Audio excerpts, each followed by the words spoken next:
The Galactic Council banned all weapons to make the trial fair. They didn't realize the human didn't bring a weapon. She was the weapon. Look, I have been doing this job for 17 standard cycles now, and I thought I had seen everything. Every species, every trick, every desperate attempt to cheat the system. My name is Thrall Kex, Senior Observer for the Galactic Council's Proving Grounds, and let me tell you something. I have watched over 400 trials. 400. You know how many times someone has completed the course without weapons? Twice. And both of those competitors were Krethian battle worms, who, quite frankly, are basically living weapons anyway, so the whole no-weapons rule was really just a technicality for them. But this was going to be different. This was going to be, and I cannot stress this enough, absolutely hilarious. The Proving Grounds exist for one reason: to settle disputes without starting wars. Brilliant idea. Really. Two factions have a problem. They each send a champion. The champions fight it out in a series of challenges, and boom, problem solved. No fleets destroyed, no planets glassed, no diplomatic incidents, just good old-fashioned brutal competition. The Council, in their infinite wisdom, decided centuries ago that allowing weapons would make things too quick, too boring, too impersonal. So the rule was simple. You walk in with nothing but yourself. No blasters, no blades, no plasma whips, no molecular disruptors, just your body and whatever evolution blessed you with. This kept things interesting, you understand. Species with natural armor had advantages. Those with venom glands, retractable claws, enhanced strength, or acid spit.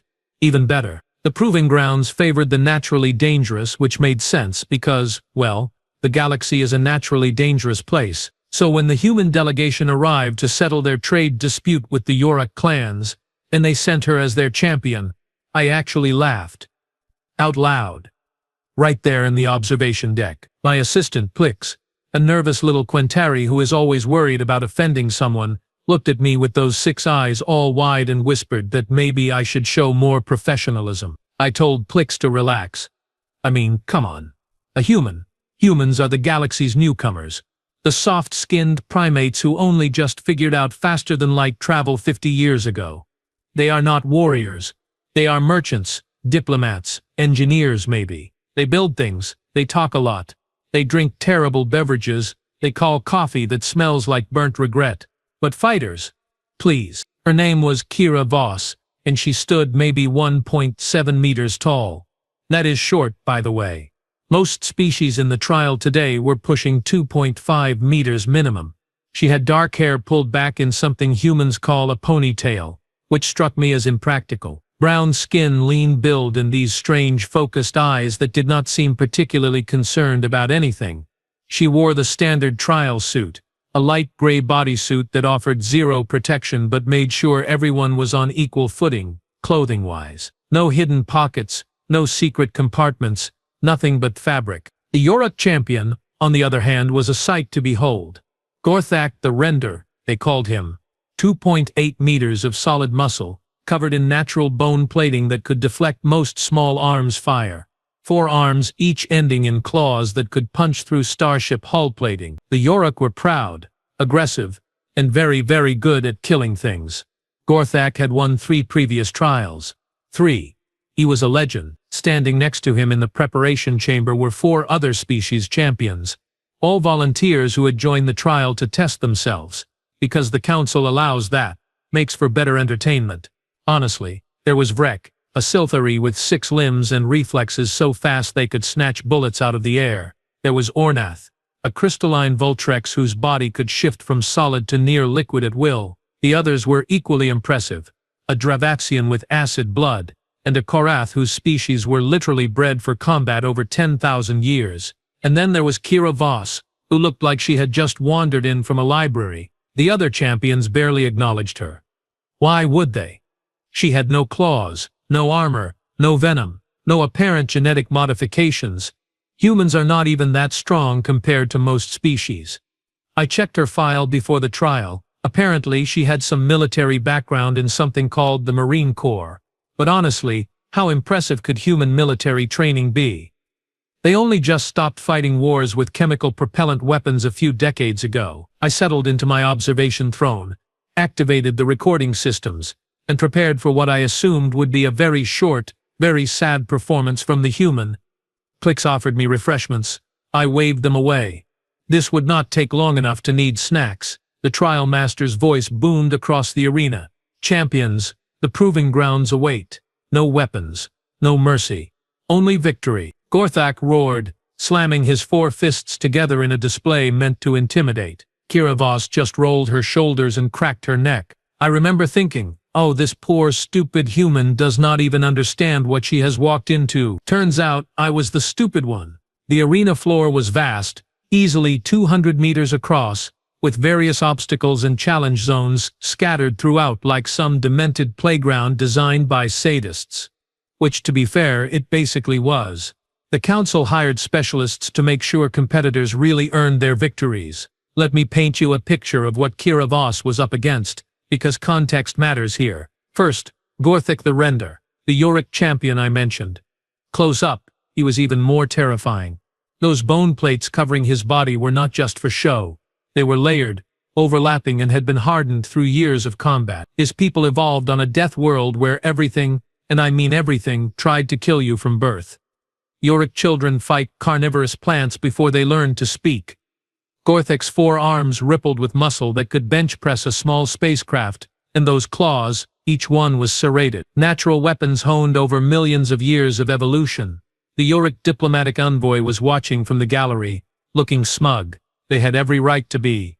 Gorthik was unstoppable. Then there was Vrek the Silthari. Now, the Silthari are fascinating in a horrifying sort of way. 6 limbs, as I said. But here is the fun part.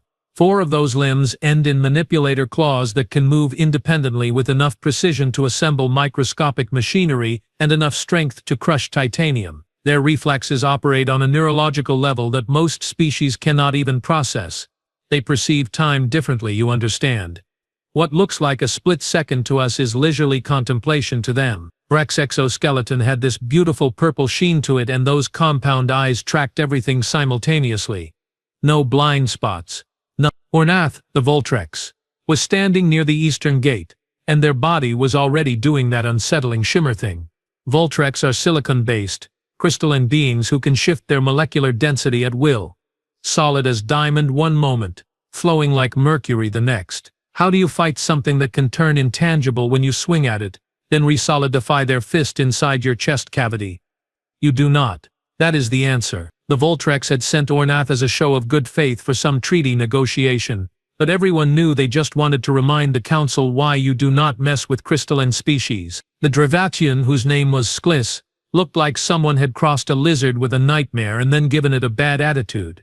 2.3 meters of scaled muscle, with a tail that could break bones, and, here is the best part, acid for blood. You cut Sklis, and you get a face full of molecular corrosive that will melt your face off. Literally. Their species developed this as a defense mechanism against predators, and it works really, really well. Sklis kept hissing, which I am pretty sure was their version of laughing. Finally, there was Korvan, the Korath.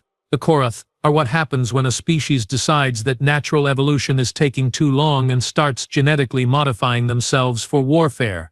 10,000 years of selective breeding and gene manipulation had created the perfect soldier species: enhanced muscle density, reinforced skeletal structure, redundant organs, accelerated healing, and a pain tolerance that would make a rock seem sensitive. Korvan stood quiet, focused, radiating that calm confidence that comes from knowing you are a biological weapon. And then there was Kira Voss. She was stretching, touching her toes, rotating her wrists, doing these little jumps that made her look like she was warming up for a jog, not a life-or-death trial. Her skin had no armor plating. Her hands had no claws. She had no venom glands, no acid blood, no ability to phase through matter. She was just soft, vulnerable, fragile. In the observation gallery, I heard someone laugh. It was the Yorick envoy. He leaned over to his companion and said, loud enough for everyone to hear, "The human will not survive the first challenge. This is an insult to the proving grounds." Several other delegates nodded in agreement. Clix whispered to me, "Should we stop this? She seems unprepared." I shook my head. The trial had been legally sanctioned. Both sides agreed. If the humans wanted to send an inadequate champion, that was their problem. Besides, the medical teams were standing by. She would be fine. Injured. Probably. Humiliated. Certainly. But fine. The trial master raised all four of his arms, and the crowd fell silent. Let the proving grounds begin. The gates opened, and I leaned forward, ready to watch the human fail spectacularly. Spoiler alert, that is not what happened. The first challenge was simple. Climb the ascension wall. A vertical cliff face, 60 meters straight up, made of reinforced composite material that was deliberately designed to offer minimal handholds. At the top, a platform with 6 glowing markers. Touch your marker, you advance, fall, and you get eliminated. Medical teams would scrape you off the arena floor and you go home in shame. The wall was not meant to be easy. It was meant to separate the competent from the exceptional, and it did that job beautifully. The starting horn blared, and the competitors moved. Gorthak simply dug his claws into the wall material like it was wet clay. That bone plating was not just defensive, apparently. Those claws had enough force behind them to pierce the composite, and he hauled himself upward with all 4 arms in this terrifyingly efficient rhythm. Chunk, chunk, chunk, chunk. He was making steady progress, and the wall was groaning under the punishment. Vrek was faster. Of course Vrek was faster. The Silthari spotted a route up the wall that used the minimal handholds, calculated the optimal path in microseconds, and started ascending like gravity was a polite suggestion rather than a law of physics. Those 6 limbs moved in perfect coordination, finding grips I could barely see from my observation quotient. Beautiful, really. Horrifying, but beautiful. Ornath just cheated. I mean, technically, it was not cheating, but it felt like cheating. The Voltrex shifted their body density down, became almost weightless, and simply flowed up the wall like liquid climbing uphill. They solidified at handholds just long enough to push upward, then went fluid again. It was mesmerizing and deeply unfair. Sklis, the Dravaxin, had retractable climbing claws in their feet and hands that I had not noticed before. Sneaky. They went up the wall at an angle, using their tail for balance, moving with the confidence of a species that evolved climbing trees filled with things that wanted to eat them. Corvin, the Korath, was pure efficiency. Enhanced muscle fiber meant every movement was optimized for maximum upward momentum with minimum energy expenditure. No wasted motion, no hesitation. Just smooth, relentless progress. 10,000 years of genetic modification on display. And Kira Voss? She looked at the wall for maybe 3 seconds, tilted her head like she was solving a math problem, and then did something I did not expect. She ran at it. Not climbed. Ran. She sprinted at the wall, hit it at speed, took 3 running steps vertically up the surface, pushed off, twisted in midair, grabbed a handhold that was 4 meters above the starting point, swung her body, released, grabbed another hold, and suddenly she was 10 meters up before the others had gone 15. What in the name of the Council's 7 hells was that? Plix made a choking sound beside me. Did the human just, yeah, I said, sitting up straighter in my throne. Yeah, she did. Kira was not climbing like the others. She was using momentum, using these explosive jumps between holds that should not have been possible. Humans do not have enhanced leg strength. Their muscle density is average at best, but somehow she was launching herself upward in these controlled bursts, catching holds, swinging, releasing, and doing it all with this casual precision that suggested she had done this approximately 10,000 times before. She passed Skles at the 20-meter mark. The Dravaxian hissed in surprise, nearly lost their grip. At 30 meters she was neck and neck with Korvan, who glanced over at her with what I can only describe as confusion. The perfect warrior, genetically designed for this exact scenario, and a human was keeping pace. Ornath reached the top first, obviously. Fluid dynamics for the win. But Vrek was second, and then, and I still cannot quite believe this, Kira Voss pulled herself onto the platform in 3rd place. 3rd. Out of 6 competitors. Gorthak arrived 4th, breathing hard, looking annoyed. Corfine was 5th, and Sklis barely made it in 6th, looking absolutely furious. The crowd had gone very, very quiet. Kira stood on the platform, barely winded, and stretched her arms above her head like she had just finished a light workout. Her heart rate, displayed on the biometric monitors we use for medical safety, was elevated but not dangerously so. She was not panicking, not exhausted, not even particularly concerned. I looked at Plix. Plix looked at me. Okay, I said slowly. So maybe the human is not completely useless. The Yorick envoy had stopped laughing. He was leaning forward in his seat now, paying attention. The trial master's voice echoed across the arena. First challenge complete. Advancing competitors, proceed to the combat rings. Oh, good. Combat. Surely the human would fail there. Right? I was significantly less confident than I had been 10 minutes ago, and that was a very uncomfortable feeling. The combat rings are exactly what they sound like, and they are not complicated. 6 circular platforms, each 10 meters in diameter, suspended over a very, very long drop into a safety net that you really do not want to test. The rules are simple: fight your randomly assigned opponent until one of you submits, gets knocked out, or falls off the platform. No killing, but everything else is fair game. The computer system randomly generates matchups. It is supposed to be impartial, but I swear the thing has a sense of humor because the first pairing it displayed made me laugh out loud. Kira Voss versus Skliss the Drevasian, the lizard with acid blood against the unarmed human. This was going to be a massacre and not in the human's favor.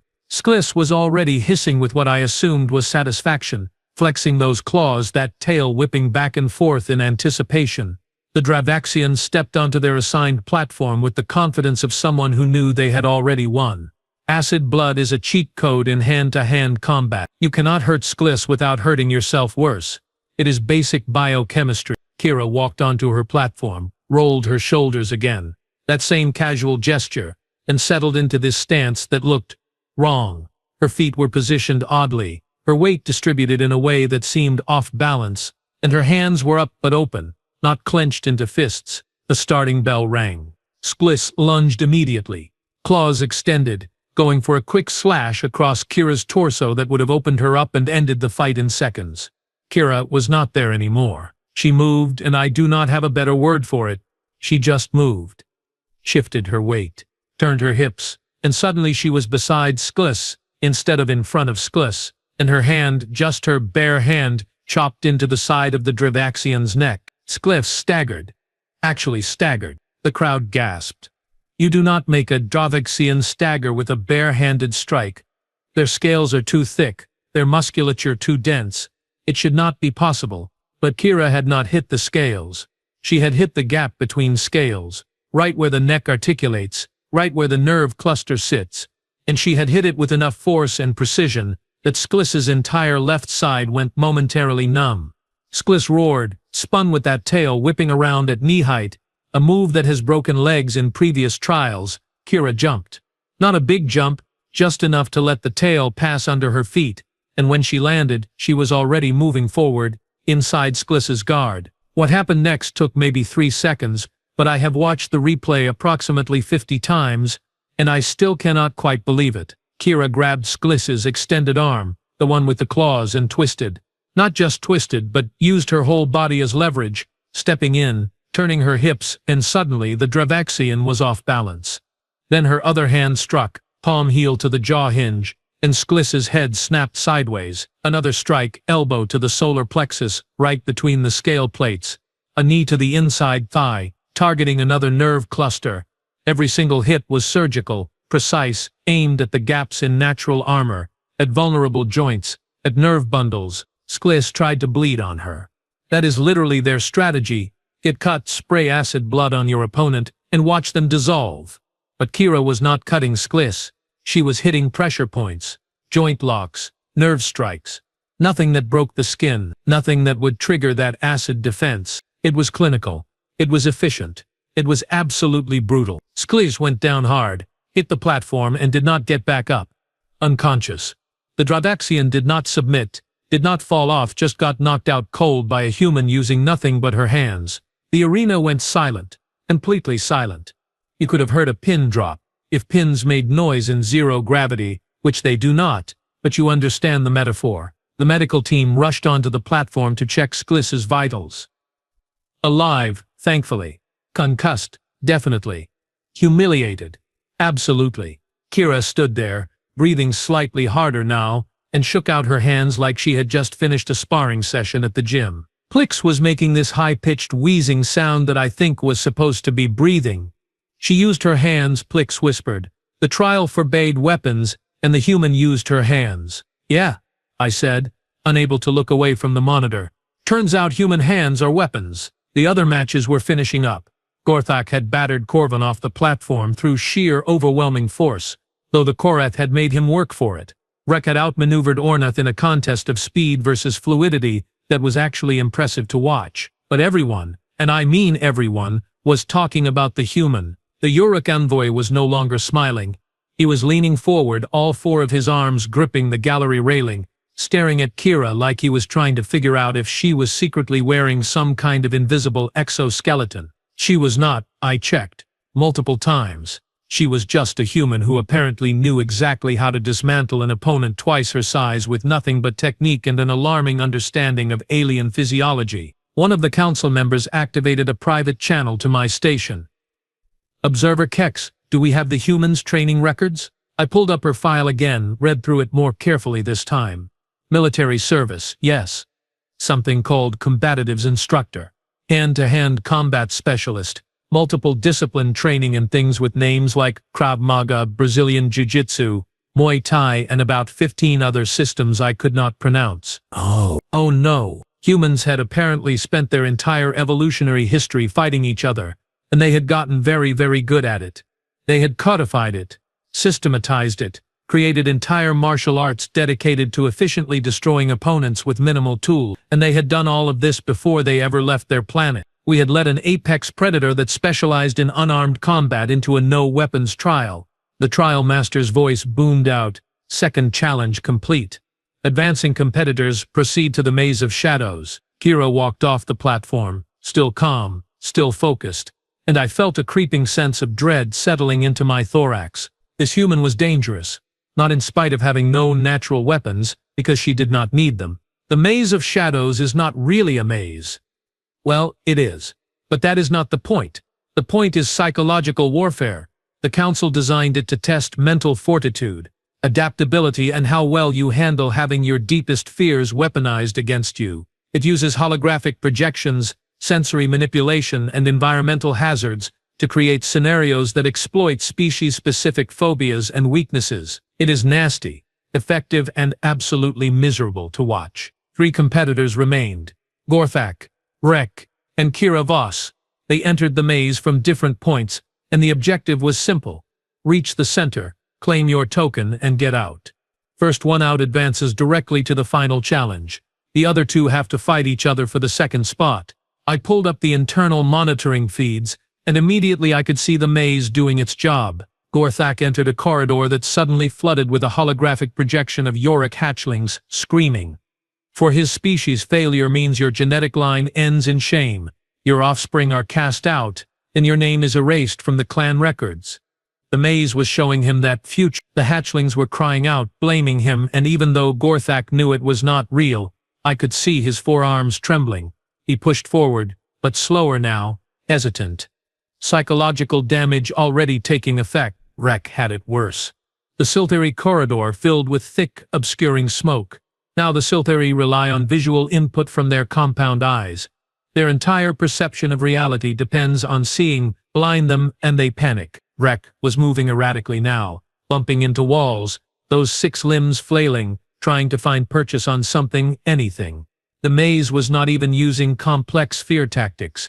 It just took away their primary sense, and that was enough. Then there was Kira. Her corridors started filling with projections of humans. Dead humans. Wounded humans. Screaming humans. Classic trauma imagery designed to trigger protective instincts and survivor guilt. The maze had clearly done its research on human psychology. Kira stopped walking.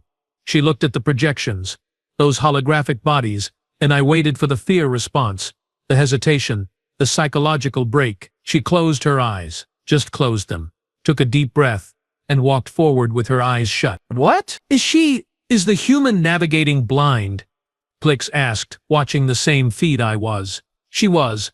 Kira had her right hand trailing along the wall, feeling for texture changes, listening for acoustic shifts that indicated open spaces or corners. She was counting her steps, mapping the maze in her head using nothing but spatial awareness and tactile feedback. The maze threw more projections at her. Flames, floods, collapsing ceilings, standard fear responses. She ignored all of it, kept walking, eyes closed, one hand on the wall, steady breathing. Then the maze adapted. It started throwing physical obstacles, walls that moved, floors that tilted, temperature changes designed to disorient. Kira stumbled once, caught herself, adjusted her approach.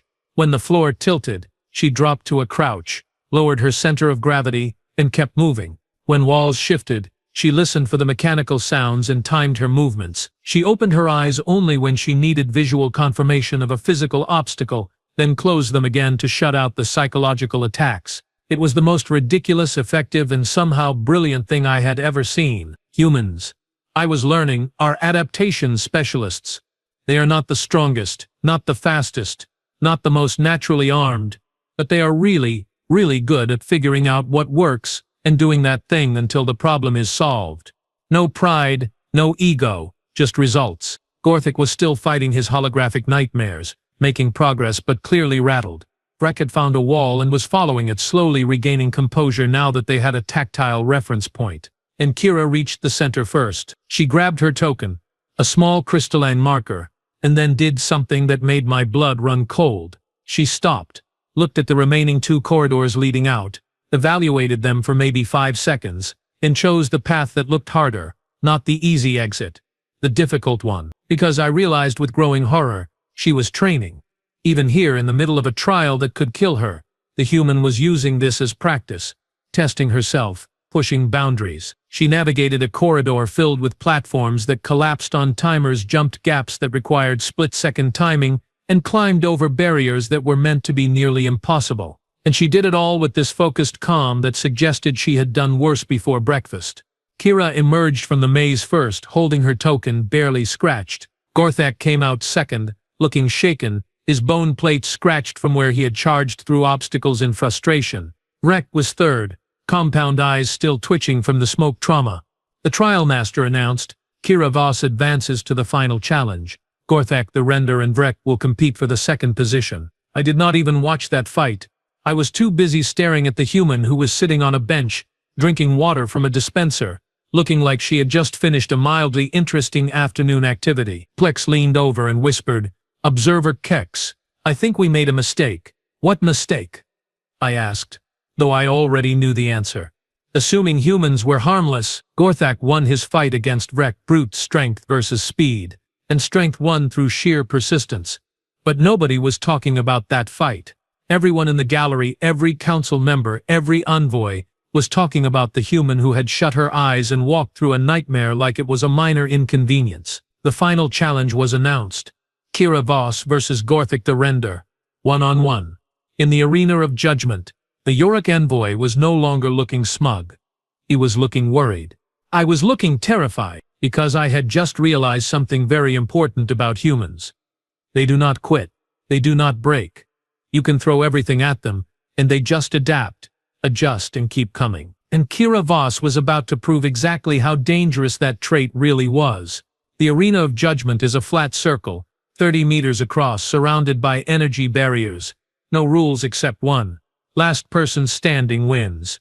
You can submit verbally at any time and the barriers will separate you before things get fatal. But if you go unconscious, you lose. If you cannot stand, you lose. If you leave the circle, you lose. Gorthak stood on one side, all 2.8 meters of him, forearms flexing, bone plates gleaming under the arena lights.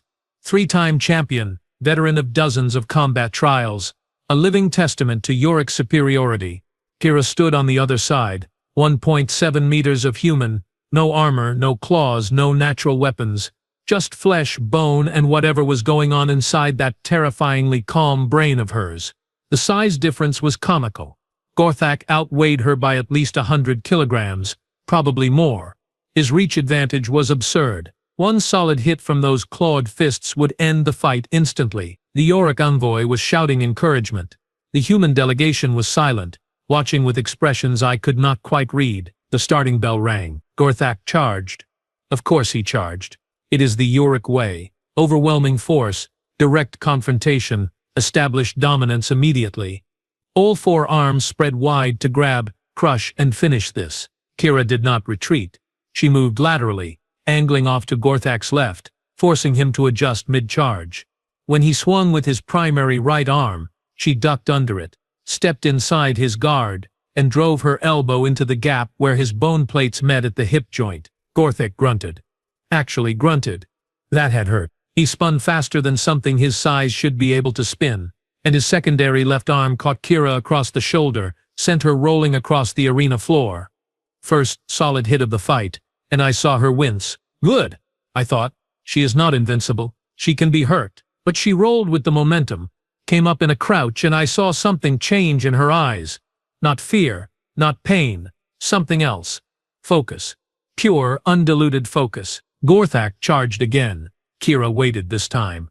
Waited until he was committed, until all that mass was moving in one direction, and then she dropped low, swept his laid leg, and used his own momentum against him. You do not trip a Yurok. Their center of gravity is too low, their legs too strong, except Kira had not tried to trip him. She had struck the back of his knee, hyperextended the joint, and suddenly Gorthak was stumbling, off balance for just a fraction of a second. That was all she needed. Kira was on him before he could recover. She climbed him like he was a piece of training equipment, wrapped her legs around his torso, locked her arm around his thick neck in what I later learned humans call a rear naked choke, and squeezed. Gorthak roared, reached back with all four arms trying to pull her off. Those claws raked across her arms drew blood, but she did not let go.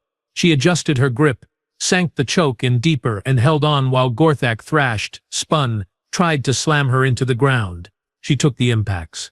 I heard ribs crack, heard her gasp in pain, but her arms stayed locked around his neck. Here is something about human anatomy that I did not know before this fight. They have incredible grip strength for their size. Something about their evolution, climbing trees, using tools, whatever, and they have this thing called adrenaline that lets them ignore pain and perform beyond normal capacity when threatened. Kira was bleeding, probably had broken bones, and was holding on to a creature 3 times her size with nothing but determination and technique. Gorthak's movements were slowing. The choke was cutting off blood flow to his brain. He dropped to one knee, then both knees. His forearms were still trying to pull her off, but weaker now, less coordinated. Submit, Kira said. Voice strained but clear. Just submit. Gorthak made a sound that might have been a refusal. His pride would not allow it, so Kira held on. Held on until Gorthak's arms dropped, until his body went limp, until the medical sensors screamed that he was losing consciousness. The barrier flashed. The trial master called it. Winner Kira Voss, human champion. Kira released the choke, rolled off Gorthak's back, and collapsed onto the arena floor, breathing hard, bleeding from a dozen scratches, holding her ribs with one arm. Medical teams rushed in from both sides. The arena was absolutely silent. Thousands of spectators, dozens of species, and not one sound. A human had just defeated a 3-time Yorick champion using nothing but her hands, her knowledge, and her sheer refusal to quit. The Yorick envoy looked like someone had struck him with a neural disruptor. His mouth was hanging open, all 4 of his eyes wide with disbelief. The human delegation erupted in cheers, and I sat there in my observation throne watching the replay, and realized something that should have been obvious from the start. Humans are not harmless. They are just patient. So here is what I learned that day, watching Kira Voss get carried out of the arena on a medical stretcher, smiling despite 3 broken ribs, a fractured wrist, and enough lacerations to decorate a particularly violent art installation. The council created the no-weapons rule to level the playing field. We assumed it would favor species with natural weapons, with claws and venom and armor plating and all those lovely evolutionary advantages that come from millions of years of survival on Deathworlds. We forgot to account for one thing. Humans are a weapon, not metaphorically, literally. They spent their entire evolutionary history as endurance hunters who chased prey until it died from exhaustion. They survived ice ages, plagues, and predators by being too stubborn to die and too clever to fight fair. They looked at their complete lack of natural weapons and said, "Fine, we will make artificial ones," and then they built everything from sharpened sticks to nuclear warheads. And when you take all of that away, when you say no weapons allowed, they just shrug and use the one weapon they have been refining for thousands of years, themselves. Kira Voss was discharged from medical 3 hours later. The Yorick delegation filed a formal complaint, claiming the human must have used some kind of enhancement. The medical scans came back completely clean. She was just a standard human with training, experience, and apparently a pain tolerance that would make a Korath jealous. The trade dispute was settled in humanity's favor. Obviously, I have been doing this job for 17 cycles, and I have seen 400 trials, but I am going to remember this one forever, because this is the one where I learned that the most dangerous species in the galaxy is not the one with the biggest claws or the strongest armor. It is the one that does not need them. Plix asked me later if I thought humans would become regular competitors in the proving grounds. I told Plix that I sincerely hoped not, because if they send more like Kira Voss, the rest of the galaxy is going to have to seriously reconsider their definitions of dangerous. The human delegation left the station the next day. I watched their ship depart from the observation deck, and I felt this strange mixture of relief and respect. Relief that they were leaving. Respect because, well, they earned it. Someone asked me later what I would tell future observers about humans.